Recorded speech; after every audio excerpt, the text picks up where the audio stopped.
Hey everyone, welcome to Animation Fundamentals 2. So in this course, we're going to be going through the second half of Sheridan Animation's portfolio. So we're going to be starting out with the short animation, then we're going to move on to the storyboard, and then lastly the personal work. So it's just those three pieces of the portfolio that we're going to concentrate on because each one is fairly significant. Even the animation in particular, for example, it's not it's not a lot of drawing necessarily, but it does require certain technical things in place to have it work really well. So we're going to talk about how to set up an animation, whether it's on paper or digital. I'm going to give you some different techniques for doing that.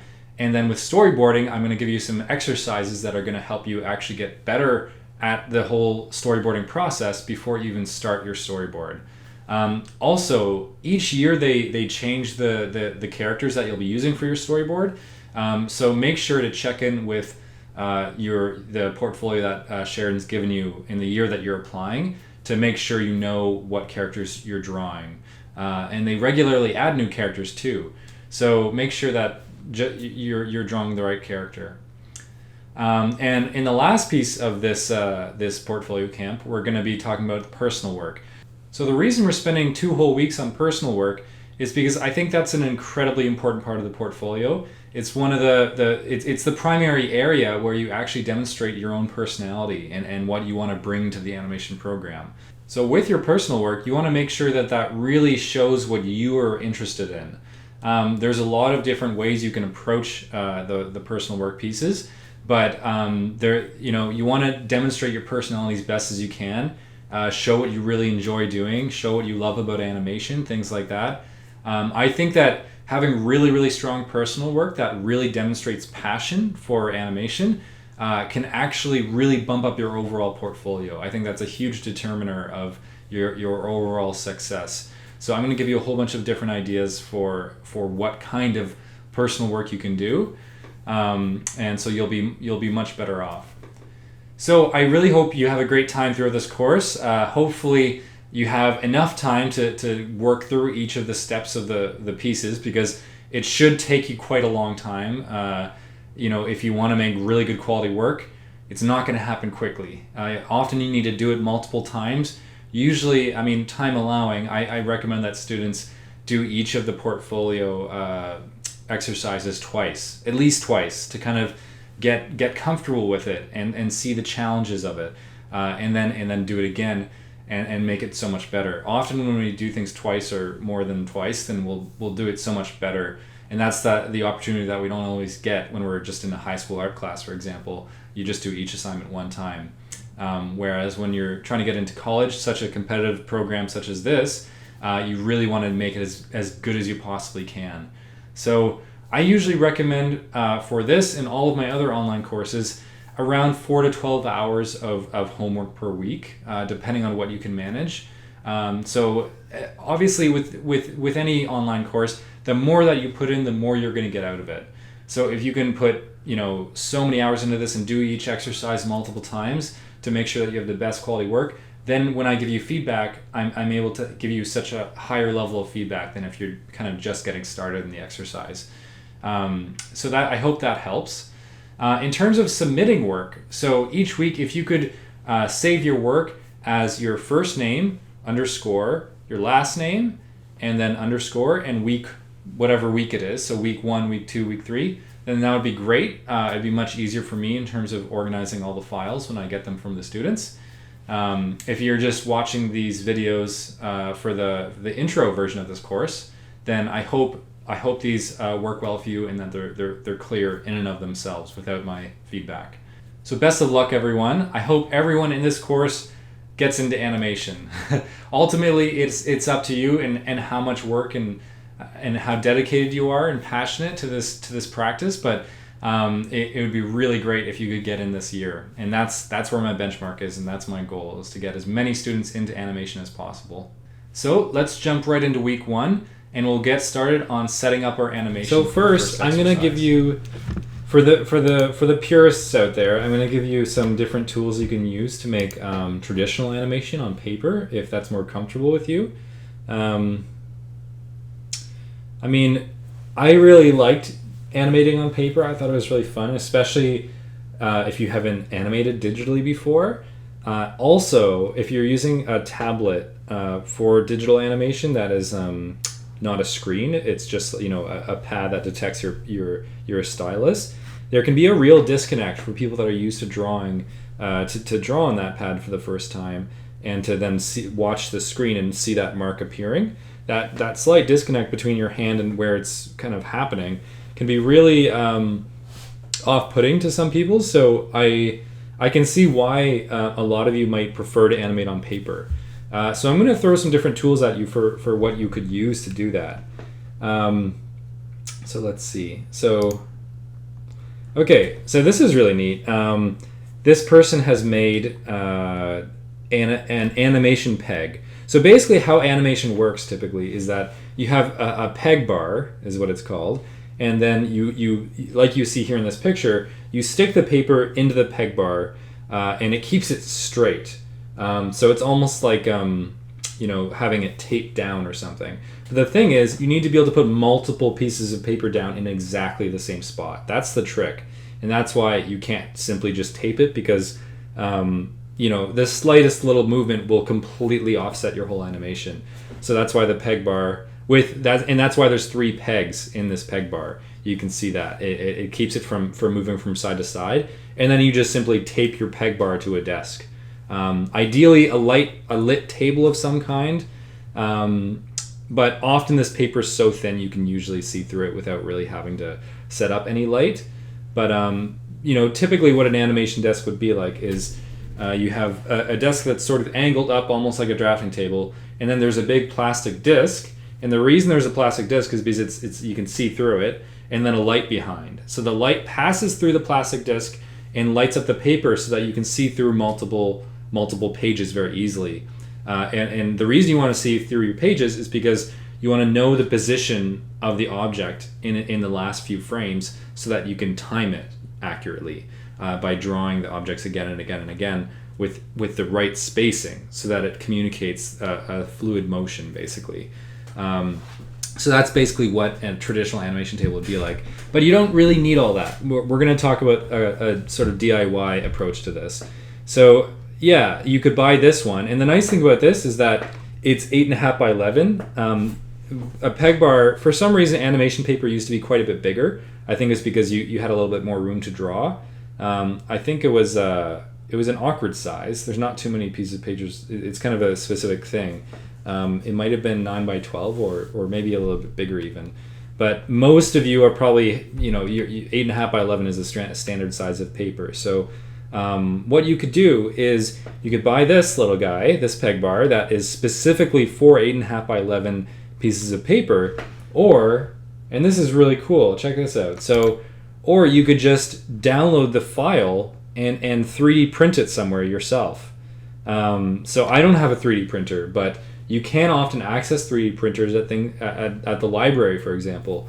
So that's really neat that it's up there for free if you have the capability to 3D print it somewhere.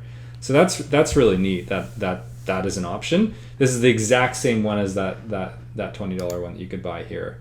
I'm not sure. I mean, $20 is pretty good for a peg bar. That's it's not too expensive. It's cheaper than software, that's for sure.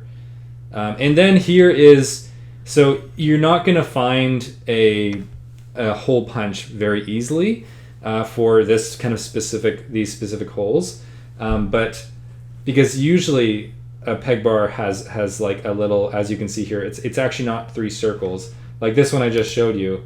This is 3 circles. So if you got this peg bar, the nice thing about it is that you just need a normal 3-hole punch, right? So if you can access 3-hole punch, they're pretty common, right? So just get 8.5 by 11 paper, put it in 3-hole punch a bunch of paper, and then all that paper will be lined up. Even if you punch 10 pieces of paper and then you punch the next 10 and it's a little bit off, it's fine, because it doesn't matter if the paper is a little bit off, as long as you can place it down and it'll be, it just means that it will still work. It'll still completely work if the punching is a little bit off, because once you place it down, it doesn't matter where the edges of the paper are necessarily, if that makes sense. So that's why I like this option, because then you don't need any fancy peg punching bar. Whereas this one, well, it's really this. So with this peg bar, this is a more traditional animation peg bar, and it's a little cheaper, and it's metal, which is nice. And this is sort of how it would go. It's like a weird punch. It's a circle, little circle thing here, and then two longer strips. I'm not quite sure why they did that versus just a normal 3-hole punch, but that's what they did back in the days of Disney. So then with that, if you're going to use this approach, you could just buy that and then tape that down again to whatever table you want, and then buy this paper. If you want to go this approach, this paper is $33, so for 100 sheets. So it's not the best. Whereas this is like $20, and you can use your own paper and just 3-hole punch it yourself with like a normal 3-hole punch. So I'm kind of partial to this one, to be honest. If I were a student, I would probably go this route. And yeah, I mean, the only other thing you might consider is getting some kind of light table or some kind of custom thing where you just have, a light beneath a plastic. You could just buy a big plastic,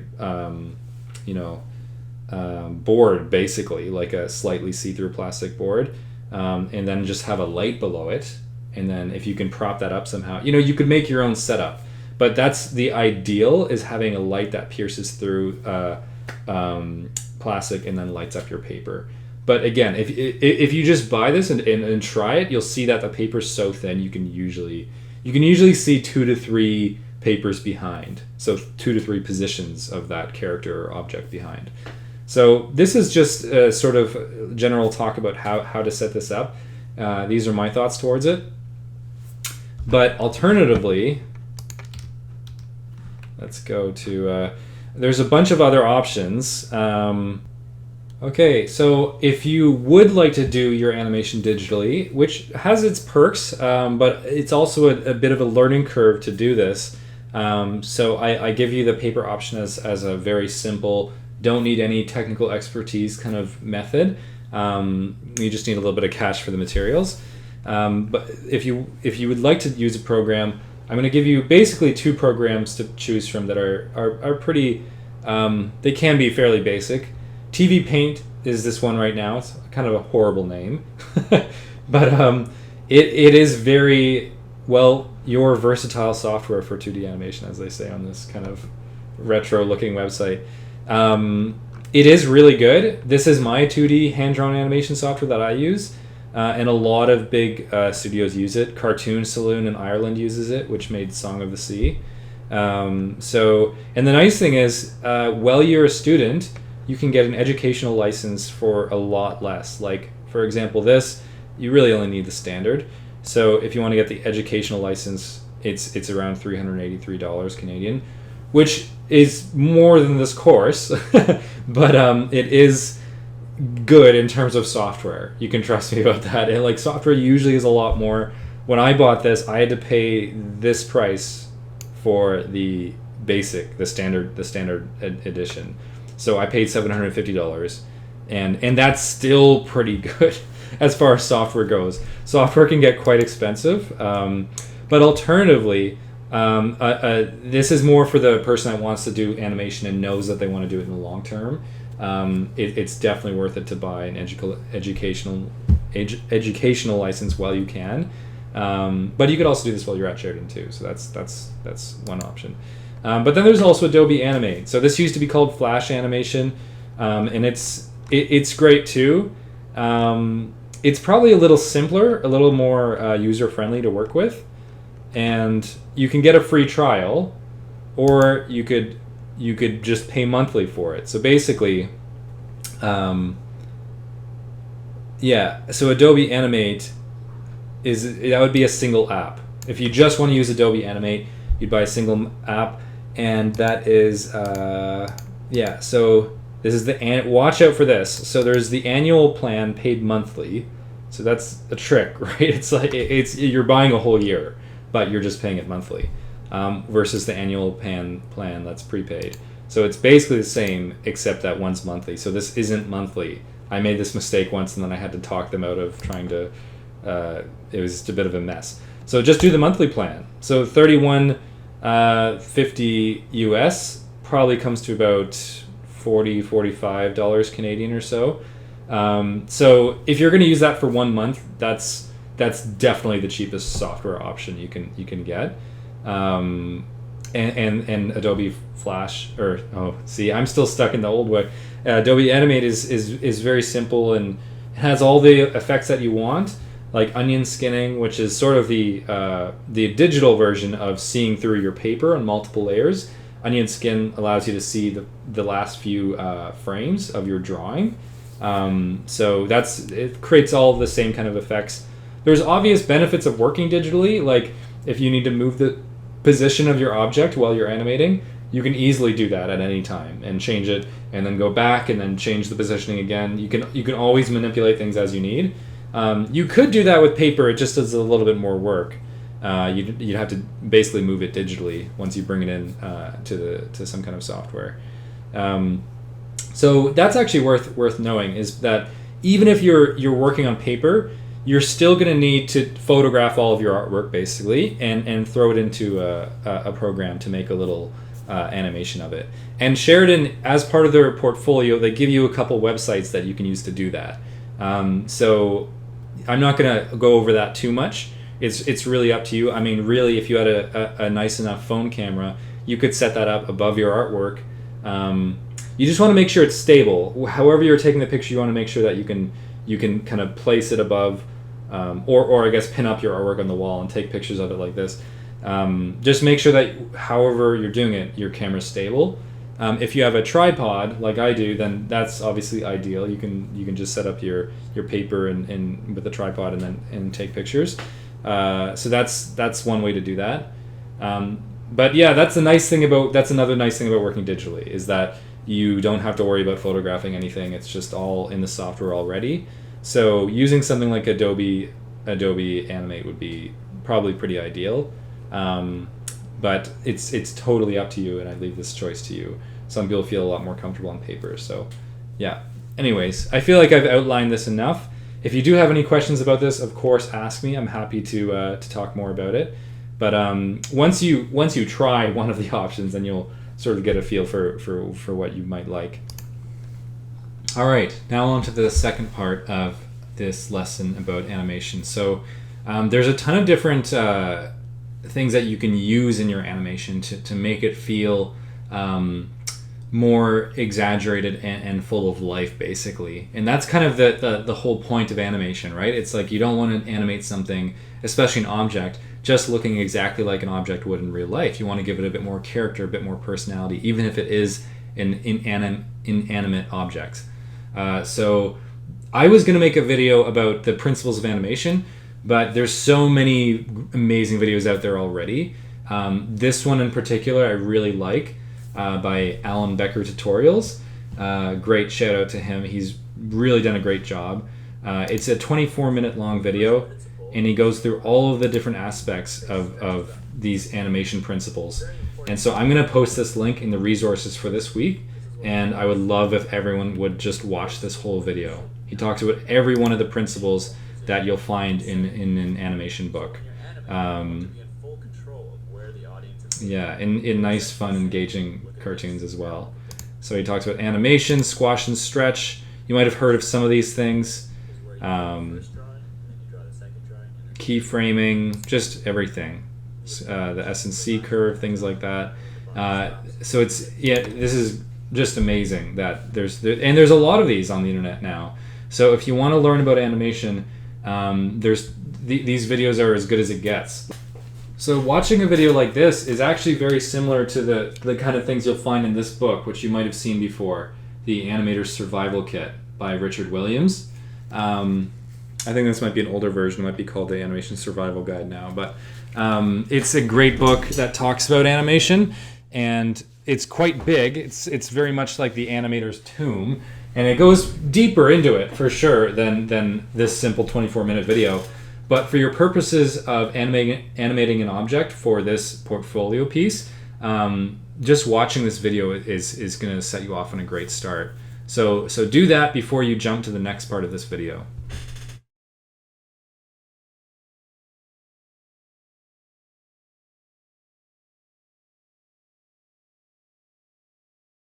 All right, next part. So now, whether you're working on paper or you're working in a digital software, hopefully you've kind of decided now.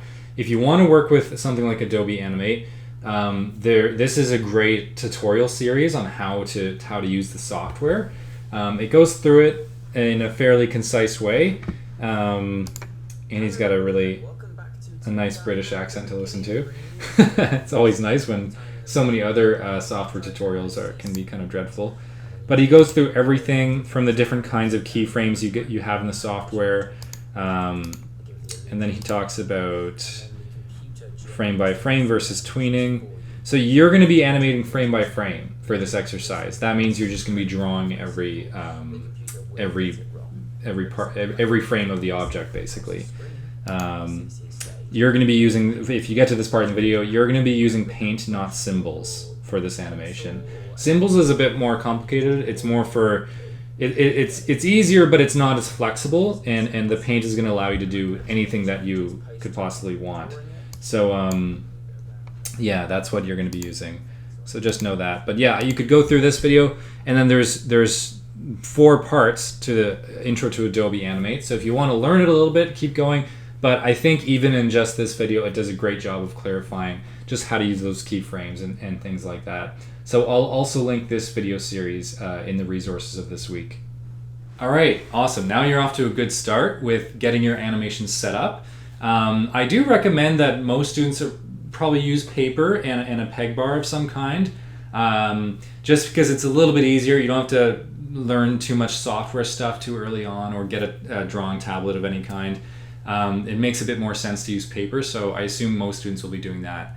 And so I hope that you'll watch the animation principles video. That's useful regardless of what you're using to animate. That'll really help. So for your homework this week, I recommend just kind of playing around a little bit, animating, and just try the whole process once through, so that you get a feel for it before we jump into our actual object animation for the portfolio. So for the homework this week, I'm going to recommend that you try animating a bouncing ball. That's the first assignment that I got when I first started at Sheridan College, and it allows you to demonstrate and get used to the sense of changing the positioning of the object depending on the timing and its movement through the air, and also squash and stretch. So those 2 things are kind of the 2 fundamental things with all animation, whether it's a character or object or whatever. So try animating a bouncing ball and see how that goes. It's a bit of a technical week. This exercise is one of the most technical of the whole portfolio. So hopefully there's enough that I've included in this video that lets you feel a little bit more confident about starting and the different ways that you can do this. So yeah, mostly this week is just getting comfortable with whatever medium you're going to use to animate the object, and doing some just simple test animations. If you want to go beyond just a bouncing ball, feel free. Try animating something and send it to me at the next week, and then I'll have a look. But otherwise, just mostly just feel comfortable with it, and then we'll be in a great place for when we start week 2 next week. All right, good luck this week.